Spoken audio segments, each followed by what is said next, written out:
श्रोता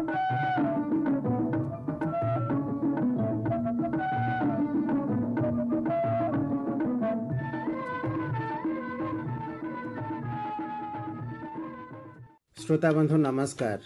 अनेक अनेक शुभेच्छा जणी आरंभ करुछु आज पल्ली मंच। आज एथिरे आलोचना अच्छी चिनाबादाम फसल समस्या और तार समाधान। आलोचना पूर्वर शुणा गोटे भक्ति गीत। आज गोटे पवित्र दिन दोल पूर्णिमा बा दोल जात्रा। यार पालन पछरे अनेक पौराणिक कहानी थिबा आपण माने जानती। एही कहानी सह आज आमे अनुभव करुछु ऋतुराज बसंत को। अतीव मनलोभा ए प्रकृतिर दृश्य, कसी आंब और बौलर बास्ना। राधाकृष्ण विमान रे बसी घर घर बुली भोग खाइबा, रंग खेलिबा, ता सांग को गाँ मेलन। यह आमको अनुप्राणित करे बा सूचय दिए जे ठाकुर एवं भक्तों मध्य केते निबिड़ संपर्क, केते निकट से पाइबार अनुभव। यह आमको सुजोग दिए मेल होई खुशी बांटिबार अवसर। नमो नमः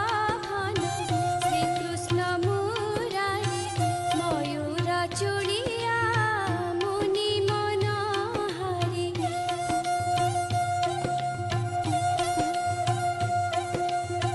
नमो नवाहन श्री कृष्ण मुरारी मयूर चूड़िया मुनि मनोहरी। मयूर चूड़िया मुनि मनोहरी।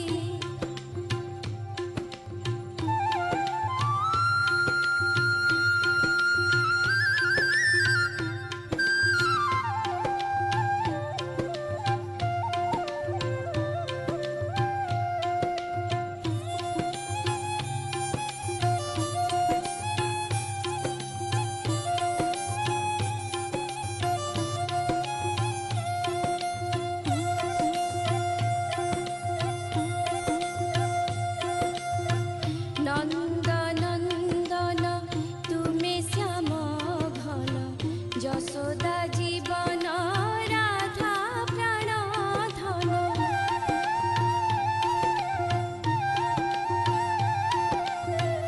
नवीन नीरद श्री अंग तुमरी से रूप दर्शने प्राण जाए पुरी। बजा गोवर्धन धारी बजा बहिसी गोवर्धन धारी। मयूर चूड़िया मुनि मनोहरी। मयूर चूड़िया मुनि मनोहरी। नमो नवाहन श्री कृष्ण मुरारी मयूर चूड़िया मुनि मनोहरी। मयूर चूड़िया मुनि मनोहरी।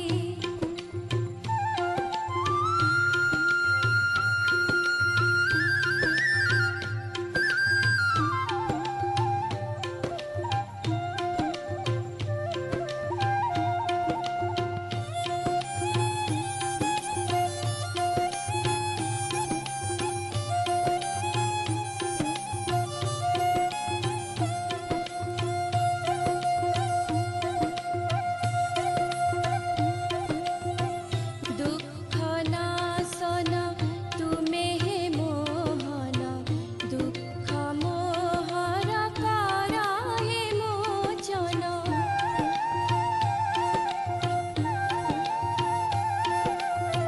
तुम पादे बंधाए जीवन डोरी पारी कर भबु हे ब्रज बिहारी। सकल जातना नियाबारे हरि सकल जातना नियाबारे हरि। मयूर चूड़िया मुनि मनोहरी। मयूर चूड़िया मुनि मनोहरी। नमो नवाहन श्री कृष्ण मुरारी मयूर चूड़िया मुनि मनोहरी। मयूर चूड़िया मुनि मनोहरी। मयूर चूड़िया मुनि मनोहरी। ଶ୍ରୋତାବନ୍ଧୁ ଭକ୍ତି ଗୀତଟେ ଶୁଣିଲେ। ଏହାକୁ ଗାଇଥିଲେ ନମ୍ରତା ମହାନ୍ତି, ରଚନା କରିଥିଲେ ରଞ୍ଜିତ କୁମାର ଦାସ। ଦୋଳ ମେଲଣ ରଙ୍ଗ ଖେଳ ସହ ପେଟପାଟଣା କଥା। ଶୁଣିବା ଆଜିର ଆଲୋଚନା ଚିନାବାଦାମ ଫସଲର ସମସ୍ୟା ଓ ତାର ସମାଧାନ ବିଷୟରେ। ବିଶେଷଜ୍ଞ ଅଛନ୍ତି ଡକ୍ଟର ବିଜୟ କୁମାର ମହାପାତ୍ର। ତାଙ୍କ ସହ କଥା ହେଉଛନ୍ତି ଦୁର୍ଗା ମାଝୀ। ଡକ୍ଟର ମହାପାତ୍ର, ଆପଣଙ୍କୁ ସ୍ୱାଗତ କରୁଛୁ ଆମର ବିଶେଷ ପ୍ରଶ୍ନୋତ୍ତର କାର୍ଯ୍ୟକ୍ରମ ପଲ୍ଲୀମଞ୍ଚକୁ। ନମସ୍କାର। ନମସ୍କାର। ତେବେ ଆମର ଚିନାବାଦାମ ଗୋଟିଏ ମୁଖ୍ୟ ଫସଲ। ଆମେ ଯଦି ଦେଖିବା ଏଇ ଯେଉଁ ସମୟ, ବିଶେଷ କରିକି ରବି ଋତୁରେ ଆମର ଚାଷୀମାନେ ଯେଉଁ ଜଳ ଉତ୍ସ ଥାଏ ସେଥିରେ ଚିନାବାଦାମ ସବୁ ଚାଷ କରନ୍ତି। ଉପକୂଳ ଜିଲ୍ଲାମାନଙ୍କର ବିଶେଷ ଭାବରେ ଆମେ ଯଦି ଦେଖିବା ଯେଉଁ ବାଲିଆ ଦୋରସା ମାଟି ରହିଛି ବା ଯେଉଁ ଆମର ଜମି ନଈକୂଳିଆ ଜମି, ଯେଉଁ ବାଲିଆ ଦୋରସା ମାଟି, ଉର୍ବରା ମାଟିରେ ଚିନାବାଦାମ ସବୁ ଚାଷ କରୁଛନ୍ତି। ସମୟ ଥିଲା ଆମ ଭାରତରେ ତାର ଗୋଟେ ସ୍ୱତନ୍ତ୍ର ସ୍ଥାନ ରହିଥିଲା ଉତ୍ପାଦନ କ୍ଷେତ୍ରରେ ଆମେ ଯଦି ଦେଖିବା, କିନ୍ତୁ ଧୀରେ ଧୀରେ ସେଟା ଅମଳ କମିଯାଉଛି, ଯାହାଫଳରେ ଚାଷୀ ଭାଇ ଯେତିକି ଲାଭ ପାଇବା କଥା ଲାଭ ପାଇପାରୁନାହିଁ। ଏହାର କାରଣ କ'ଣ ସବୁ ହେଇପାରେ ସେ ବିଷୟରେ ଟିକେ ପ୍ରଥମେ କୁହନ୍ତୁ। ଆମ ରାଜ୍ୟରେ ଏଇ ଚିନାବାଦାମ ଫସଲକୁ ବର୍ଷରେ 3 ଥର ଚାଷ କରାଯାଇଥାଏ। ଆପଣମାନେ ଜାଣିଛନ୍ତି ସ୍ୱଳ୍ପ ବୃଷ୍ଟିପାତ ଓ ନିଗିଡ଼ା ଜମି ଥିବା ଅଞ୍ଚଳରେ ବର୍ଷା ଦିନେ ଏହା ଚାଷ କରାଯାଏ। ଆଜ୍ଞା। ଦୋରସା ଜଳସେଚନ ସୁବିଧା ନଥିବା ଜମିରେ, ଯେମିତି ନଈକୂଳିଆ ଜମିରେ, ଏହା ପ୍ରାକ୍ ଶୀତ ଋତୁରେ ତଥା ଶାରଦ ଧାନ କଟାଯିବା ପରେ ଜଳସେଚନ କରି ଖରାଦିନେ ଏହି ଫସଲକୁ ଚାଷ କରାଯାଇଥାଏ। ଆଜ୍ଞା। ଆପଣ ଯେଉଁ ବର୍ତ୍ତମାନ କହି ରଖୁଥିଲେ, ଆମ ରାଜ୍ୟରେ ଏହାର ବାର୍ଷିକ ଆୟତନ 2.63 ଲକ୍ଷ ହେକ୍ଟର ଜମିରେ ଚାଷ କରାଯାଉଛି। ପ୍ରାୟ 467 ନିୟୁତ ଟନ୍ ଅମଳ ମିଳୁଛି। କିନ୍ତୁ ଅନ୍ୟ ରାଜ୍ୟମାନଙ୍କ ତୁଳନାରେ ଆମର ହାରାହାରି ଉତ୍ପାଦିକତା 1774 କିଲୋଗ୍ରାମ ହେକ୍ଟର ପ୍ରତି ଅନ୍ୟ ରାଜ୍ୟ ତୁଳନାରେ ଖୁବ୍ କମ୍। ଆଜ୍ଞା। ତେଣୁ ତାର କାରଣ ରହୁଛି ଚିନାବାଦାମର ଉତ୍ପାଦନ ଓ ଉତ୍ପାଦିକତା ବଢ଼ାଇବା ପାଇଁ ଆମକୁ କିଛି ଉନ୍ନତ ଜ୍ଞାନ କୌଶଳର ପ୍ରୟୋଗ ଏକାନ୍ତ ଆବଶ୍ୟକ। ଆଚ୍ଛା, ତେବେ ସେ ଯେଉଁ ଉନ୍ନତ ଜ୍ଞାନ କୌଶଳ କଥା କହିଲେ, ପ୍ରକୃତରେ କ'ଣ କେଉଁଥିରେ ଅଭାବ ରହୁଛି ଯେଉଁଥିପାଇଁ ଆମର ଚାଷୀ ଭାଇମାନେ ଆଦାୟଟା କମିଯାଉଛି, ସେ ବିଷୟ ଟିକେ କହିବେ କି? ହଁ, ଢିପ ଜମିରେ ଆମର ଯେଉଁ କ୍ଷେତ ଫସଲମାନଙ୍କ ମଧ୍ୟରେ ଚିନାବାଦାମ ସବୁଠାରୁ ଅଧିକ ଲାଭଜନକ ଫସଲ। ସେଥିପାଇଁ ଅଧିକାଂଶ ଚାଷୀ ଭାଇ ଗଡ଼ାଣିଆ ଜମିରେ ବା ହାଲକା ମାଟି ଥିବା ଜମିରେ ଚିନାବାଦାମ ଚାଷ କରିଥାନ୍ତି। ଆଜ୍ଞା। କିନ୍ତୁ ଆପଣମାନେ ନିଶ୍ଚୟ ଜାଣି ରଖିଥିବେ ଯେ ଚିନାବାଦାମ ଗୋଟେ ଗୁରୁ ଆହାରୀ ଫସଲ ବା ଅତ୍ୟଧିକ ଖାଦ୍ୟସାର ମାଟିରୁ ଗ୍ରହଣ କରିଥାଏ। ବୈଜ୍ଞାନିକ ଗବେଷଣାରୁ ଲକ୍ଷ୍ୟ କରାଯାଇଛି ଯେ ହେକ୍ଟର ପ୍ରତି 27 କ୍ୱିଣ୍ଟାଲ ଆଦାୟ ଦେଉଥିବା ଚିନାବାଦାମ ଫସଲ ଜମିରୁ 208 କିଲୋଗ୍ରାମ ଯବକ୍ଷାରଜାନ, 28 kilogram phosphate, 60 kilogram potash, 109 kilogram calcium oxide ଏବଂ 38 କିଲୋଗ୍ରାମ ମ୍ୟାଗ୍ନେସିୟମ ଅକ୍ସାଇଡ୍ ଅପସାରଣ କରିଥାଏ। ଆଜ୍ଞା। ତେଣୁ ଚିନାବାଦାମ ଫସଲ ବାରମ୍ବାର ଗୋଟେ ଜମିରେ ଚାଷ କରିବା ଫଳରେ ଆଦାୟ କ୍ରମଶଃ କମିଯାଉଛି, ଯେଉଁ ଚାଷୀମାନେ ପ୍ରଶ୍ନ କରିଛନ୍ତି। ତେଣୁ ଏ କ୍ଷେତ୍ରରେ ଆମେ ଏହି ଫସଲରୁ ଆଦାୟ ସ୍ଥିର ପାଇବା ପାଇଁ ହେକ୍ଟର ପ୍ରତି ଅତି କମରେ 5 ଟନ୍ ସଢ଼ା ଖତ ପ୍ରୟୋଗ କରିବା ଉଚିତ ଏବଂ ମାଟି ପରୀକ୍ଷାର ଫଳ ଅନୁଯାୟୀ ସାର ପ୍ରୟୋଗ କରିବା ଉଚିତ। ଆଉ ମାଟି ପରୀକ୍ଷା ଯଦି କରାଯାଇ ନଥାଏ, ହେକ୍ଟର ପ୍ରତି ତାହେଲେ 20 କିଲୋଗ୍ରାମ ଯବକ୍ଷାରଜାନ, 40 କିଲୋଗ୍ରାମ ଫସ୍ଫେଟ୍ ଓ 40 କିଲୋଗ୍ରାମ ପଟାସ ପ୍ରୟୋଗ କରିବା ଉଚିତ। ଆଚ୍ଛା। ଏତଦ୍ ବ୍ୟତୀତ ଯେଉଁ ପୁରୁଣା କିସମ ଯେମିତି ଆମର 1-12-24 ବାରମ୍ବାର ଚାଷୀ ଭାଇମାନେ କରୁଛନ୍ତି, ତାକୁ ବଦଳେଇ ଅଧିକ ଅମଳକ୍ଷମ ସ୍ମୃତି, ଦେବୀ, JL-24, ICGS 44 ପ୍ରଭୃତି ଅଧିକ ଅମଳ ଦେଉଥିବା କିସମ ଚାଷ କଲେ ନିଶ୍ଚୟ ସ୍ଥିର ଅମଳ ବା ଅମଳର ଉତ୍ପାଦିକତା ଅଧିକ ରହିବ। ଆଚ୍ଛା, ଆମେ ଆଉ ଟିକେ ଆଲୋଚନା କରିବା ଯେ ଯେହେତୁ ସମସ୍ୟା କଥା ଆମେ କହୁଛେ, ଯେ ପ୍ରକୃତରେ ଚାଷୀମାନେ କେଉଁ କେଉଁ ମୁଖ୍ୟ ସମସ୍ୟା ଯେଉଁଟାକି ସେମାନେ ଦେଖୁଛନ୍ତି ଏବଂ ଅନୁଭବ କରୁଛନ୍ତି, ଯାହାଫଳରେ ତାଙ୍କର ଅମଳ କମିଯାଉଛି ବା ଆପଣଙ୍କର ଅଞ୍ଚଳ ଯେତିକି ଚାଷ ହେବା କଥା ଚାଷ ବି ଛାଡ଼ି ଦେଉଛନ୍ତି, ଏମିତି ବି ସମସ୍ୟା ହେଉଛି, ସେ ବିଷୟରେ ଟିକେ କୁହନ୍ତୁ। ଚିନାବାଦାମ ଚାଷ କ୍ଷେତ୍ରରେ ଦେଖାଯାଉଥିବା ବିଭିନ୍ନ ସମସ୍ୟା ଗୁଡ଼ିକୁ ଆମେ 2ଟି ଦିଗରୁ ଆମେ ଆଲୋଚନା କରିପାରିବା। ଆଜ୍ଞା। ଅଧିକାଂଶ ସମସ୍ୟା କୃଷି ପରିବେଶ ସମ୍ବନ୍ଧୀୟ ସମସ୍ୟା, ଆଉ ଦ୍ୱିତୀୟ ଶ୍ରେଣୀର ସମସ୍ୟା ଗୁଡ଼ିକ ହେଉଛି ବୈଷୟିକ ସମସ୍ୟା। ଆଚ୍ଛା। କୃଷି ପରିବେଶ ସମ୍ବନ୍ଧୀୟ ସମସ୍ୟା ଗୁଡ଼ିକ ହେଲା ମୃତ୍ତିକାର ଆମର ଅମ୍ଳତା, ମୃତ୍ତିକାର ସ୍ୱଳ୍ପ ଜୈବିକ ଅଙ୍ଗାର ଅଂଶ ଓ ଫସ୍ଫରସ୍ ଅଭାବ, କ୍ୟାଲସିୟମ ଗନ୍ଧକର ବହୁଳ ଅଭାବ ଆମର ଓଡ଼ିଶା ମୃତ୍ତିକାରେ, ଫସଲର ସଙ୍କଟ କାଳରେ ଜଳର ଅଭାବ, ଖରିଫ ଋତୁରେ ଅଧିକ ବୃଷ୍ଟିପାତ ଓ ଅତ୍ୟଧିକ ଆର୍ଦ୍ରତା, ଆଉ ରବି ଋତୁରେ ବର୍ତ୍ତମାନ ଯେଉଁ ଲକ୍ଷ୍ୟ କରାଯାଇଛି ନିମ୍ନ ତାପମାତ୍ରା ଓ ମରୁଡ଼ି କେତେକ ଅଂଶରେ ମଧ୍ୟ ଫସଲ ଅନୁଭବ କରେ। ଆଉ ଖରାଦିନେ ଅତ୍ୟଧିକ ତାପମାତ୍ରା ମଧ୍ୟ ଗୋଟେ ସମସ୍ୟା। ଖରିଫ ଋତୁରେ ଫସଲର ଅତ୍ୟଧିକ ବୃଦ୍ଧି, ଘାସ ସମସ୍ୟା, ରୋଗ ଓ ପୋକ ସମସ୍ୟା, ଆଉ ଗୁଚ୍ଛ ଜାତୀୟ ଚିନାବାଦାମର ମାନେ ଆମର ସୁପ୍ତ ଅବସ୍ଥା ନଥିବା ଗୁଣ ବା ତତ୍କ୍ଷଣାତ୍ ଗଜା ହୋଇଯିବା ଗୁଣଟା ମଧ୍ୟ এই କୃଷି ପରିବେଶ ସମ୍ବନ୍ଧୀୟ ସମସ୍ୟାର ଶ୍ରେଣୀଭୁକ୍ତ କରାଯାଇପାରେ। ଆଚ୍ଛା, ଆଉ ବୈଷୟିକ ସମସ୍ୟା ଗୁଡ଼ିକ ଉପରେ ଆମେ ଯଦି ଆଲୋଚନା କରିବା, ଆମେ ଚିନ୍ତା କରିବା ଯେ ରବି ଋତୁ ପାଇଁ ନିମ୍ନ ତାପମାତ୍ରା ସହଣୀ ଥିବା କିସମ ଆମ ପାଖରେ ଉପଲବ୍ଧ ନାହିଁ। ଆଚ୍ଛା, ଖରା ଦିନ ପାଇଁ ଅଧିକ ତାପମାତ୍ରା ସହଣୀ କିସମ ମଧ୍ୟ ମିଳୁନାହିଁ। ମରୁଡ଼ି ସହଣୀ ଥିବା ସ୍ୱଳ୍ପ ଅବଧି କିସମ ଚିନାବାଦାମ ଆମ ପାଖରେ ଉପଲବ୍ଧ ନାହିଁ। ଆଜ୍ଞା, ଆଉ ଚିନାବାଦାମ ଗୋଟେ ନିମ୍ନ ମଞ୍ଜି ବହୁଗୁଣିତ କ୍ଷମତା ଫସଲ, ଯେମିତି ଆମର ଗୋଟିଏ ମଞ୍ଜିରୁ 8ଟି ମଞ୍ଜି ହେଇପାରିବ 1:8ରେ। ଆଚ୍ଛା, ଆଉ ଏଇ ଫସଲରେ ମଞ୍ଜି ପାଇଁ ଖର୍ଚ୍ଚଟା ଅଧିକ, ଯେମିତି ସମୁଦାୟ ଚାଷ ଖର୍ଚ୍ଚର ପ୍ରାୟ 35% ମଞ୍ଜିରେ ଖର୍ଚ୍ଚ ହୁଏ। ଆଜ୍ଞା, ଆଉ ଚିନାବାଦାମର ଯୋଉ ଫୁଲର ଗଠନ ଅନୁସାରେ ଚିନାବାଦାମରେ ଶଙ୍କର କିସମ ସୃଷ୍ଟି କରିବାରେ ଟିକେ ଅସୁବିଧା ରହିଛି। ଆଚ୍ଛା, ଆଉ ନିର୍ଦ୍ଦିଷ୍ଟ କୃଷି ଜଳବାୟୁ ମଣ୍ଡଳରେ ଆମର ଚିନାବାଦାମର ଚାଷ କୌଶଳ ମଧ୍ୟ ଠିକ୍ ଭାବେ ସ୍ଥିର ହୋଇନାହିଁ। ଆଜ୍ଞା, ଆଉ ସର୍ବୋପରି ଆମ ରାଜ୍ୟ ଓଡ଼ିଶାରେ କ୍ଷୁଦ୍ର ଓ ନାମମାତ୍ର ଚାଷୀମାନଙ୍କର ଧାନ ଫସଲ ପ୍ରତି ଅତ୍ୟଧିକ ଆଗ୍ରହ ଯୋଗୁଁ ଚିନାବାଦାମ ଫସଲରେ କି ସେମାନେ ଆପଣାଇ ପାରୁନାହାନ୍ତି। ଏଇସବୁ ଗୁଡ଼ିକ ବୈଷୟିକ ସମସ୍ୟା ଭାବେ ଅଭିହିତ କରାଯାଇପାରେ। ତେବେ ଆମେ ଚାହିଁବା ଯେ ନିଶ୍ଚିତ ଯେଉଁ ଜ୍ଞାନ କୌଶଳ ଆମ ପାଖରେ ରହିଛି, ଆମେ ଜାଣିପାରୁଛେ ଏଇଭଳି ସମସ୍ୟା ଯୋଗୁଁ ଆମର ଅମଳ କମିଯାଉଛି ବା ଅନେକ ସମୟରେ ଚାଷୀ ନିରୁତ୍ସାହ ହେଉଛନ୍ତି, କ୍ଷତି ସହୁଛନ୍ତି। ତେବେ କ'ଣ ସବୁ ସେଭଳି ପଦକ୍ଷେପ ନେବା ଦରକାର ଯାହା ଫସଲରେ ଚିନାବାଦାମ ଫସଲରେ ଅମଳ ବଢ଼େଇ ପାରିବା? ହଁ, ଆମ ରାଜ୍ୟରେ ଚିନାବାଦାମ ଫସଲକୁ ଢିପ ଜମିରେ ଧାନ ବଦଳରେ ଯଦି ଚାଷ କରାଯାଏ ତାହେଲେ ନିଶ୍ଚୟ ଆମେ ଅଧିକା ଲାଭ ପାଇପାରିବା। ଆଜ୍ଞା, ଯେମିତି ଆମର ଆଭ୍ୟନ୍ତରୀଣ ଜିଲ୍ଲାମାନଙ୍କରେ ଚିନାବାଦାମକୁ ମଧ୍ୟ ହରଡ଼ ଓ ଧାନ ସହିତ ଅନ୍ତ ଫସଲ ରୂପେ ଚାଷ କଲେ ଜମିର ଉର୍ବରତା ଆମେ ବଜାୟ ରଖିପାରିବା, ଆଉ ତା ସଙ୍ଗେ ଅଧିକା ଜମିରେ ଆମେ ଚିନାବାଦାମ ଚାଷ କରିପାରିବା। ଆଚ୍ଛା, ଆଉ ଧାନ ପରେ ପଡ଼ିଆ ରହୁଥିବା ମଝିଆଳି କିସମର ଜମିରେ ସ୍ୱଳ୍ପ ଅବଧି ଧାନ ଯଦି ଆମେ ନେଇପାରିବା, ତା ପରବର୍ତ୍ତୀ ସମୟରେ ଆମେ ଜମିରେ ଅବଶେଷ ବତରାଂଶର ସଦୁପଯୋଗ କରି ଚିନାବାଦାମ ଚାଷ କରିପାରିବା। ଆଜ୍ଞା, ଆଉ ଦ୍ୱିତୀୟତଃ ଏହି ଫସଲର ଉତ୍ପାଦନ ଓ ଉତ୍ପାଦିକତା ବଢ଼ାଇବା ପାଇଁ ଆମେ ଅଧିକା ଅମଳକ୍ଷମ କିସମ ଚାଷ କରିବାରେ ଗୁରୁତ୍ୱ ଦେବା, ସଠିକ୍ ମୃତ୍ତିକା ପରିଚାଳନା କରିବା, ସମନ୍ୱିତ ଘାସ ପରିଚାଳନା କରିବା ଓ ଫସଲର ସଙ୍କଟ କାଳରେ ଜଳସେଚନ ପରିଚାଳନା ଦ୍ୱାରା ଉତ୍ତମ ଫସଲ ପର୍ଯ୍ୟାୟରେ ଚିନାବାଦାମକୁ ଆମେ ଅନ୍ତର୍ଭୁକ୍ତ କଲେ ନିଶ୍ଚୟ ଅଧିକ ଅମଳ ପାଇପାରିବା। ତେବେ ଅନେକ କାରଣ ରହିଛି ଯେଉଁଟା ଆପଣ କହିଲେ। ତେବେ ଆମେ ଧରନ୍ତୁ ପ୍ରଥମେ ଯିବା ମୃତ୍ତିକା ବା ମାଟି ଯେଉଁଠି ଆମେ ଚିନାବାଦାମ ଚାଷ କରିବା, ସେ ମାଟିଟା କିପରି ହେବା ଆବଶ୍ୟକ? ଚିନାବାଦାମ ନିଗିଡ଼ା, ବାଲି, ଦୋରସା ଜମିରେ ଭଲ ଅମଳ ଦେଇଥାଏ, କାରଣ ହାଲକା ମୃତ୍ତିକାରେ ଓହଳ ମାଟି ଭିତରକୁ ସହଜରେ ପ୍ରବେଶ କରିପାରିଥାଏ। ଆଜ୍ଞା, ବାଲିଆ ମାଟିରେ ମଧ୍ୟ ଖତ ସାର ଦେଇ ଚିନାବାଦାମ ଚାଷ କରାଯାଏ, ଯେମିତି ଆପଣ କହି ରଖୁଥିଲେ ଯେ ନଦୀ କୂଳିଆ ଜମିରେ ବ୍ୟାପକ ଭାବରେ ଚିନାବାଦାମ ଚାଷ କରାଯାଇଥାଏ। ମୋଟାଳ, ଚିକିଟା ବା ଲୁଣି ମାଟି ଏ ଫସଲ ପାଇଁ ଉପଯୁକ୍ତ ନୁହେଁ। ଆଚ୍ଛା, ମାଟି ଯଦି ଖାରି ହେଇଥାଏ, ଯେମିତି ଆମର pH 7.5ରୁ ଅଧିକ ହେଇଥିବ କିମ୍ବା ଅମ୍ଳ ଯଦି pH 6.5ରୁ କମ୍ ହେଇଥିବ, ତାହେଲେ ସେ କ୍ଷେତ୍ରରେ ଚିନାବାଦାମରୁ ଆଶାନୁରୂପ ଅମଳ ମିଳେ ନାହିଁ। ଆଚ୍ଛା, ତେଣୁ ଏଇ ଫସଲ ବୁଣିବା ପୂର୍ବରୁ ଯଦି ଏଭଳି ମାଟି ଆମ ପାଖରେ ଥାଏ, ସେ ମାଟିକୁ ଶୋଧନ କରିବାକୁ ପଡ଼ିବ। ଆଜ୍ଞା, ଅମ୍ଳ ମାଟିକୁ ଶୋଧନ କରିବାକୁ ହେଲେ ଚୂନ କିମ୍ବା କାଗଜ କଳ ମଇଳା ପ୍ରତି 3 ବର୍ଷରେ ଥରେ ପକାଇବା ଉଚିତ। ଆଜ୍ଞା, କ'ଣ କେମିତି ଚୂନ କେତେ ପରିମାଣ କେମିତି କ'ଣ ପକେଇବେ ସେ ବିଷୟଟି କୁହନ୍ତୁ। ଅମ୍ଳ ମାଟିକୁ ଶୋଧନ କରିବା ପାଇଁ ପ୍ରଥମେ ମୃତ୍ତିକା ପରୀକ୍ଷାଗାରରେ ମାଟିର ଅମ୍ଳତ୍ୱ ନିରୂପଣ କରିବାକୁ ହେବ। ଆଜ୍ଞା, ଏବଂ ମାଟିର ଅମ୍ଳତ୍ୱ pH ସ୍କେଲରେ 6ରୁ କମ୍ ହେଲେ ତାକୁ ଶୋଧନ କରିବା ପାଇଁ ଚୂନ ପ୍ରୟୋଗ କରିବାକୁ ପଡ଼ିବ।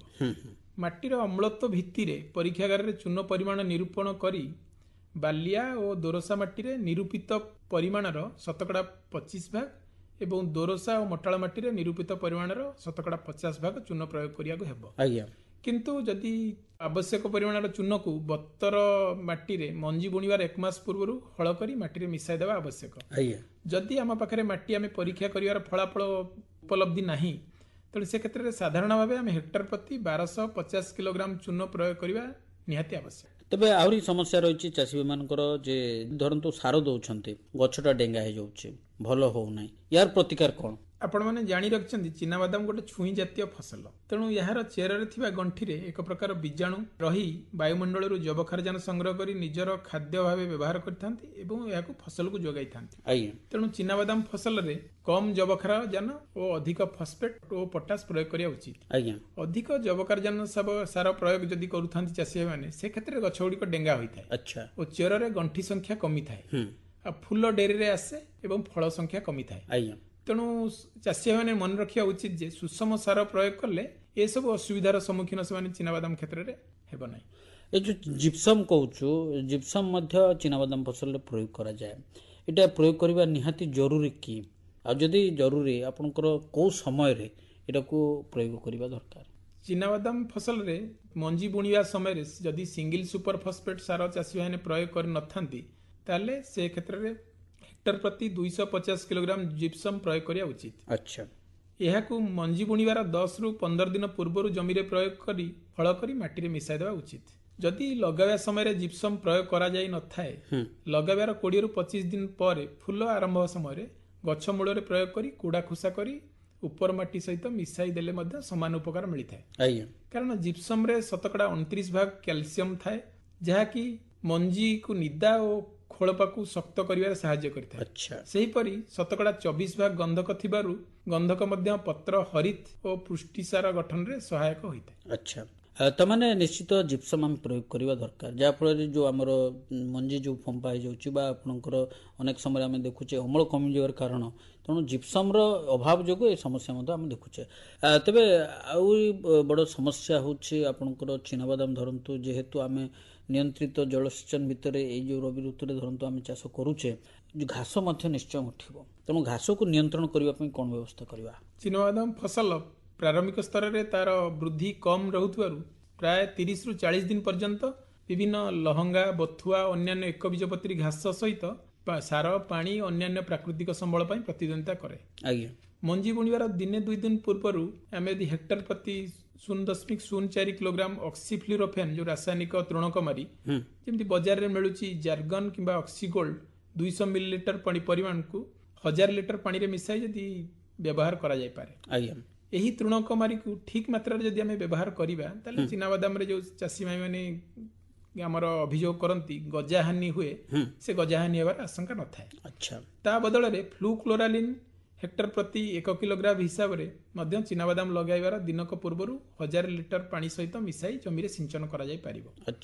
ମଞ୍ଜି ବୁଣିବାର ଦିନକ ପରେ ଯଦି ହେକ୍ଟର ପ୍ରତି 1 ଲିଟର ହିସାବରେ ପେଣ୍ଡିମିଥାଲିନ୍ 1000 ଲିଟର ପାଣିରେ ମିଶାଇ ଜମିରେ ସିଞ୍ଚନ କରାଯାଏ ଏହା ପ୍ରାୟ ଫସଲକୁ 1 ମାସ ପର୍ଯ୍ୟନ୍ତ ଘାସ ମୁକ୍ତ ରଖିଥାଏ। ଯଦି ରାସାୟନିକ ତୃଣକମାରୀ ବୁଣିଲା ସମୟରେ ପ୍ରୟୋଗ କରିନଥିବେ ଚାଷୀ ଭାଇମାନେ ଅଧିକ ଘାସଲଟା ଫସଲରେ ଲକ୍ଷ୍ୟ କରାଯାଏ ସେ କ୍ଷେତ୍ରରେ ଗଛ ଉଠିବାର 15 ରୁ 20 ଦିନ ମଧ୍ୟରେ ହେକ୍ଟର ପ୍ରତି 0.075 କିଲୋଗ୍ରାମ ଇମାଜିଥାପିର ବା ବଜାରରେ ମିଳୁଥିବା ଯୋଉଟା ଡିନାମାଜ ତାର 750 ମିଲିଲିଟର ପରିମାଣକୁ କିମ୍ବା କ୍ୟୁଜାଲଫପ୍ ଇଥାଇଲ ଯୋଉଟା ବଜାରରେ ଟାର୍ଗା ସୁପର ମିଳୁଛି ତାର 1 ଲିଟର ପରିମାଣକୁ ପାଣିରେ ମିଶାଇ ଯଦି ମାଟିରେ ପ୍ରୟୋଗ କରାଯାଏ ଅନାବନା ଘାସ ମଧ୍ୟ ନିୟନ୍ତ୍ରଣ ହୋଇଥାଏ।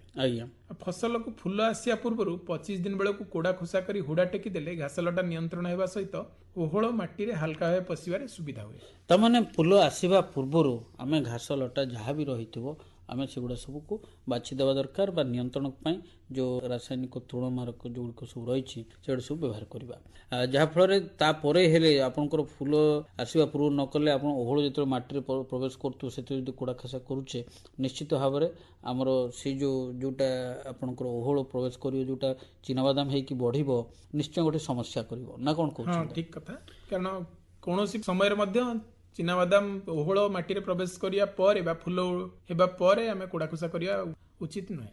ତେବେ ଚିନାବାଦାମରେ ଯେଉଁ ଜଳ ପରିଚାଳନାଟା କେମିତି ହେବା ଦରକାର? ଅନ୍ୟ ଫସଲମାନଙ୍କ ଭଳି ମଧ୍ୟ ଚିନାବାଦାମ କ୍ଷେତ୍ରରେ ତାର ଜଳ ଆବଶ୍ୟକତା ଅନୁସାରେ 3ଟି ସଙ୍କଟ କାଳ ଅଛି। ସେଗୁଡ଼ିକ ହେଲା ଫୁଲ ଆସିବା ସମୟ, ମାଟିରେ ଓହଳ ପଶିବା ଅବସ୍ଥା ଓ ମଞ୍ଜିର ବୃଦ୍ଧି ଅବସ୍ଥା। ଯଦି ବର୍ଷା ଦିନେ ଚିନାବାଦାମ ଫସଲ ଚାଷ କରାଯାଏ ସେ କ୍ଷେତ୍ରରେ ଜଳସେଚନର ପ୍ରାୟ ଆବଶ୍ୟକତା ନଥାଏ, କିନ୍ତୁ ଯଦି ମଝିରେ ମଝିରେ ବର୍ଷା ବହୁତ ଦିନ ଛାଡ଼ିଯାଏ ସେ କ୍ଷେତ୍ରରେ ଜଳସେଚନ ଦେବା ଆବଶ୍ୟକ ହୁଏ। ଆଉ ସେ କ୍ଷେତ୍ରରେ ଅଧିକ ବର୍ଷା ହେଲେ ଜମିରେ ଯେପରି ପାଣି ଜମି ନ ରହେ ସେଥିପ୍ରତି ଆମକୁ ଧ୍ୟାନ ଦେବାକୁ ହୁଏ। ଚିନାବାଦାମ ଜମିରେ ପାଣି ଜମି ରହିଲେ ଗଜା ଓ ବଡ଼ ଗଛ ସବୁ ସଢ଼ିଯାଏ। ସେହିଭଳି ଫୁଲ ହେବା ଓହଳ ମାଟି ତଳକୁ ଯିବା ସମୟରେ ପାଣିର ଅଭାବ ହେଲେ ମଞ୍ଜି ଛୋଟ ହୁଏ, ଅମଳ ଯଥେଷ୍ଟ କମିଥାଏ। କିନ୍ତୁ ଖରାଟିଆ ଚିନାବାଦାମ ଫସଲରେ ପ୍ରାୟ 8 ରୁ 10 ଦିନ ବ୍ୟବଧାନରେ ହାଲକା ପାଣି ଦେଲେ ଭଲ ଅମଳ ମିଳିଥାଏ।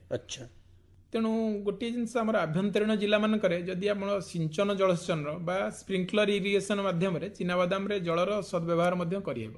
ତେବେ ବର୍ତ୍ତମାନ ଆମେ ଜାଣିବା ଯେ ଚାଷୀମାନେ ଯେଉଁ ଚିନାବାଦାମ ଚାଷ କରିଛନ୍ତି ବର୍ତ୍ତମାନ ରବି ପାଇଁ ଆପଣଙ୍କର ଖରା ବା ଆପଣଙ୍କର ଯେଉଁ ତାପମାତ୍ରା ଟିକେ ବଢ଼ିଗଲେ ଏଇ ଯେଉଁ ପରିବେଶରେ ଯୌପୋକର ସମ୍ଭାବନା ଅଧିକ ହୁଏ, ଏହାକୁ କେମିତି ଆମେ ନିୟନ୍ତ୍ରଣ କରିବା? এই চিনাবাদাম ফসলের যৌপোকକୁ নিয়ন্ত্রণ করা হেক্টর প্রতি 1 লিটর মিথাইল ডিমেটন কিংবা মনোক্রোটোফস কিংবা ডাইমিথয়েট কিংবা মালাথিয়নକୁ 500 লিটর পানিরে যদি মিশাই ফসলরে সিঞ্চন কলে যৌপোক নিয়ন্ত্রণ হয়। আହୁରି ସମସ୍ୟା ରହିଛି এই ଯେଉଁ ସଁବାଳୁଆ ଆପଣଙ୍କର ଚିନାବାଦାମ ପତ୍ରକୁ ଖାଇକି ଗଛକୁ ପୁରା ସମ୍ପୂର୍ଣ୍ଣ ଲଣ୍ଡା କରିଦେଉଛନ୍ତି, ଏହାକୁ କେମିତି ନିୟନ୍ତ୍ରଣ କରିବା? ପ୍ରଥମେ ବର୍ଷା ହୋଇ ଯଦି ଛାଡ଼ିଯାଏ, ନାରଙ୍ଗୀ କିମ୍ବା କଳା ରଙ୍ଗର ସମ୍ବଳୁଆ ବହୁ ସଂଖ୍ୟାରେ ଚିନାବାଦାମ ଫସଲକୁ ଆକ୍ରମଣ କରି ପତ୍ରକୁ ଖାଇ ଗଛକୁ ଲଣ୍ଡା କରିଦିଅନ୍ତି, ଯେମିତି ଆପଣମାନେ ଲକ୍ଷ୍ୟ କରିଛନ୍ତି। ଆଜ୍ଞା। ଏହି କୀଟର କୋଷା ମାଟି ଭିତରେ ଥାଏ ଓ ବର୍ଷା ପରେ ଏହାର ପ୍ରଜାପତିରେ ପରିଣତ ହୋଇ ଚିନାବାଦାମ ଗଛର ପତ୍ରରେ ଅଣ୍ଡା ଦିଏ। ଆଜ୍ଞା। ଏବଂ ଅଣ୍ଡାରୁ ଅସଂଖ୍ୟ ସମ୍ବଳ ବାହାରି ପତ୍ରକୁ ଖାଇ ଗଛକୁ ଲଣ୍ଡା କରିଦିଅନ୍ତି। ଆଚ୍ଛା। ଏହି ପୋକକୁ ନିୟନ୍ତ୍ରଣ କରିବା ପାଇଁ ହେକ୍ଟର ପ୍ରତି 25 କିଲୋଗ୍ରାମ ଫଲିଡଲ, ମାଲାଥିଅନ କିମ୍ବା କ୍ଲୋରୋପାଇରିଫସ୍ ଗୁଣ୍ଡକୁ ଫସଲ ଉପରେ ଉପରବେଳା ଝାଡ଼ିବା ଉଚିତ, ଛିଞ୍ଚିବା ଉଚିତ। ଆଜ୍ଞା। ଯେଉଁ ଅଞ୍ଚଳରେ ଏହି ଜଉ ପୋକ ସବୁ ପ୍ରତ୍ୟେକ ବର୍ଷ ଦେଖା ଦେଉଛି, ସେ ଅଞ୍ଚଳରେ ଖରାଟିଆ ଗଭୀର ଚାଷ କଲେ କୋଷାଗୁଡ଼ିକୁ ନଷ୍ଟ କରିଦେଲେ ଏହି ପୋକର ପ୍ରାଦୁର୍ଭାବ ଟିକେ କମ୍ ଥାଏ। ଆହୁରି ଚାଷୀମାନଙ୍କର ସମସ୍ୟା ରହିଛି ଯେ ଯେଉଁ ଚିନାବାଦାମ ଫସଲରେ ଯେଉଁ ପତ୍ର ସବୁ ଲୋଚାକୋଚା ହେଇଯାଉଛି ଆଉ ଗଛ ବି ଭଲ ବଢ଼ୁନି, ଏହା ପାଇଁ କ'ଣ କରିବେ? ଚିନାବାଦାମ ଫସଲରେ ପତ୍ର ଓ ଫୁଲକୁ ଏକ ପ୍ରକାର ଉକୁଣିଆ ପୋକ, ଯୋଉଟା ଆମର ଇଂରାଜୀରେ କୁହାଯାଏ ଥ୍ରିପ୍ସ, ଆକ୍ରମଣ କଲେ ପତ୍ରର ରସ ଶୋଷି ଖାଇଯିବା ଫଳରେ ପତ୍ର ଲୋଚାକୋଚା ହୋଇଯାଏ ଓ ଗଛ ଭଲ ବଢ଼େ ନାହିଁ। ଫସଲକୁ ପ୍ରଥମ ଅବସ୍ଥାରୁ ଶେଷ ଅବସ୍ଥା ମଧ୍ୟରେ ଯେକୌଣସି ସମୟରେ ଏହି କୀଟ ଆକ୍ରମଣ କରିପାରେ।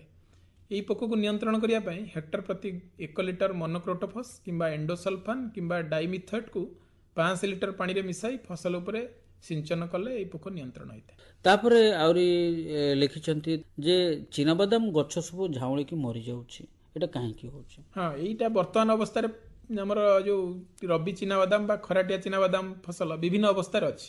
କୋଡ଼ା ଖୋସା ପରେ ଅନେକ ଚିନାବାଦାମ ଝାଉଁଳି ମରିଯାଉଛି ବୋଲି ଚାଷୀ ଭାଇମାନେ ପ୍ରଶ୍ନ ଉତ୍ଥାପନ କରିଛନ୍ତି।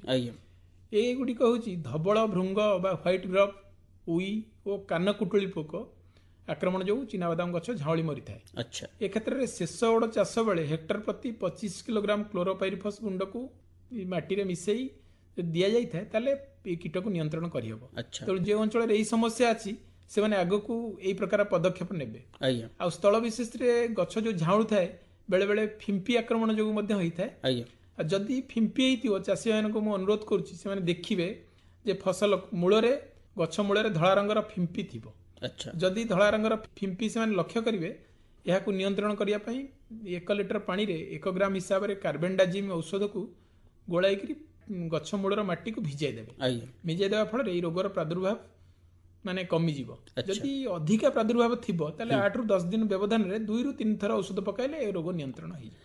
ତାପରେ ଆହୁରି ଚାଷୀମାନଙ୍କର ପ୍ରଶ୍ନ ରହିଛି, ସେମାନେ ଜଣାଇଛନ୍ତି ଯେ ଚିନାବାଦାମ ପତ୍ରରେ ଗାଢ଼ ବାଦାମୀ ରଙ୍ଗର ଦାଗ ସବୁ ଦେଖାଯାଉଛି, ଆଉ କେତେକ ସ୍ଥଳରେ ଦାଗ ସବୁ ମିଶି ବଡ଼ ଆକାର ଧାରଣ କରି ପତ୍ର ଶୁଖି ଯାଉଛି, ଝଡ଼ି ପଡ଼ୁଛି, ଏହାର ପ୍ରତିକାର କ'ଣ? ହଁ, ଚିନାବାଦାମ ଫସଲରେ ଏମିତି ଲକ୍ଷଣ ଯଦି ଲକ୍ଷ୍ୟ କରିବେ, ଏଇଟା ପ୍ରାୟ ଫିମ୍ପି ଜନିତ ଟିକା ରୋଗର ଲକ୍ଷଣ। ଏହି ରୋଗର ନିରାକରଣ ପାଇଁ ପ୍ରଥମେ ସେମାନେ ରୋଗ ସହଣୀ ଥିବା କିସମ ନେଇଥିବା ଆବଶ୍ୟକ।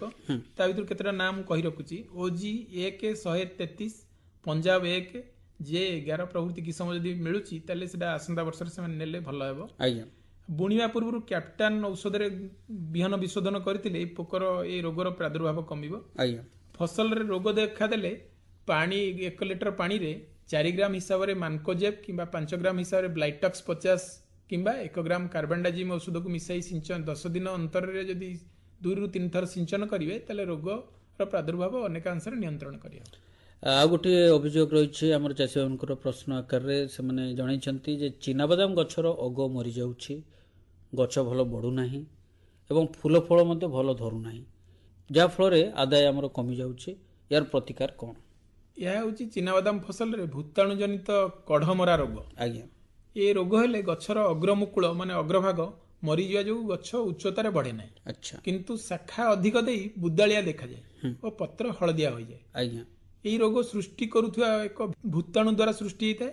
ଆଉ ଏହି ଭୂତାଣୁକୁ ଏକ ଉକୁଣି ପୋକ ଏହି ରୋଗାକ୍ରାନ୍ତ ଗଛରୁ ସୁସ୍ଥ ଗଛକୁ ଯେହେତୁ ସଂକ୍ରମିତ କରିଥାଏ, ଏହି ରୋଗକୁ ନିୟନ୍ତ୍ରଣ କରିବା ପାଇଁ ରୋଗ ହେବା ମାତ୍ରେ ଆମେ ସେଇ ଗଛକୁ ଉପାଡ଼ି ନଷ୍ଟ କରିଦେବା ଉଚିତ। ଏବଂ ସ୍ଥଳ ବିଶେଷରେ ଏହି ଭୂତାଣୁର ବାହକ ପୋକକୁ ଦମନ କରିବା ପାଇଁ ହେକ୍ଟର ପ୍ରତି 1 ଲିଟର ମନୋକ୍ରୋଟୋଫସ୍ 5 ଲିଟର ପାଣିରେ ମିଶାଇ ଫସଲରେ ସିଞ୍ଚନ କଲେ ଏହାର ବ୍ୟାପୃତିଟା କମିଯିବ। ତାମାନେ ଏ ଯେଉଁ ଉକୁଣି ପୋକଟା ଏଇଟା ସମସ୍ୟା କରୁଛି, ଏ ହିଁ ଭୂତାଣୁକୁ ମାନେ ଆଣୁଛି, ଯେଉଁଟାକି ବାହକ ସେ ହେଉଛି, ଯାହାଫଳରେ ଆମର ଏଇ ଯେଉଁ ଚିନାବାଦାମ ଗଛ ଅଗ ସବୁ ମରିଯାଉଛି, ଭଲ ବି ବଢ଼ୁନି। ଅନେକ ସମୟରେ ଏଇସବୁ ସମସ୍ୟା ଯାହାଫଳରେ ଆମର ଚାଷୀମାନେ ସେମାନେ ଜାଣିପାରନ୍ତି ନାହିଁ। ତେଣୁ ଆମେ ଯେଉଁ ଚିନାବାଦାମ ଚାଷରୁ ଅଧିକ ଆଦାୟ ପାଇବା ପାଇଁ ହେଲେ ଆମେ ପ୍ରାଥମିକ ଅବସ୍ଥାରୁ ଗଛ ଯେତେବେଳେ ଧରନ୍ତୁ ଆମେ ଜମି ପ୍ରସ୍ତୁତ କରୁଛେ ପ୍ରକୃତି ସେ ଜମିଟି ଚାଷ ପାଇଁ ଉପଯୋଗୀ କି ନୁହେଁ ଏବଂ ଦେଖିବା ଦରକାର, ମାଟି ପରୀକ୍ଷା କରିବା ଦରକାର, ମାଟିରେ କ'ଣ ଅମ୍ଳତା କ'ଣ ସବୁ ରହିଛି ସମସ୍ୟା ଏବଂ ବିହନ ପ୍ରକୃତିରେ କେଉଁ ବିହନ ଆମେ ବ୍ୟବହାର କରିବା ଏବଂ ତା ସହିତ ଚାଷ କୌଶଳ ଠିକ୍ ଭାବରେ ଆମେ ଯଦି କରୁଛେ ନିଶ୍ଚିତ ଭାବରେ ଚିନାବାଦାମ ଫସଲରୁ ଅଧିକ ଆଦାୟ ପାଇପାରିବା। ତେବେ ଡକ୍ଟର ମହାପାତ୍ର ଆପଣ ଆସିଲେ ପଲ୍ଲୀମଞ୍ଚ କାର୍ଯ୍ୟକ୍ରମକୁ, ଶ୍ରୋତାମାନଙ୍କର ଯେଉଁ ସମସ୍ୟା ଥିଲା ଏବଂ ଆମେ କିଛି ଆଲୋଚନା ମଧ୍ୟ କଲେ ଯେ ପ୍ରକୃତରେ ଚିନାବାଦାମ ଫସଲରୁ କେମିତି ଆଦାୟ ପାଇପାରିବା, କ'ଣ ପ୍ରକୃତିରେ ସମସ୍ୟା ରହୁଛି, ଏହାର ସମାଧାନ କ'ଣ।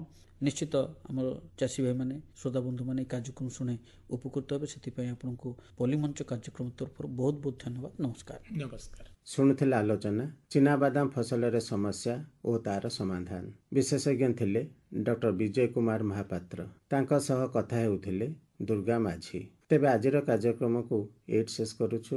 ବିଦାୟ ଦିଅନ୍ତୁ। ନମସ୍କାର।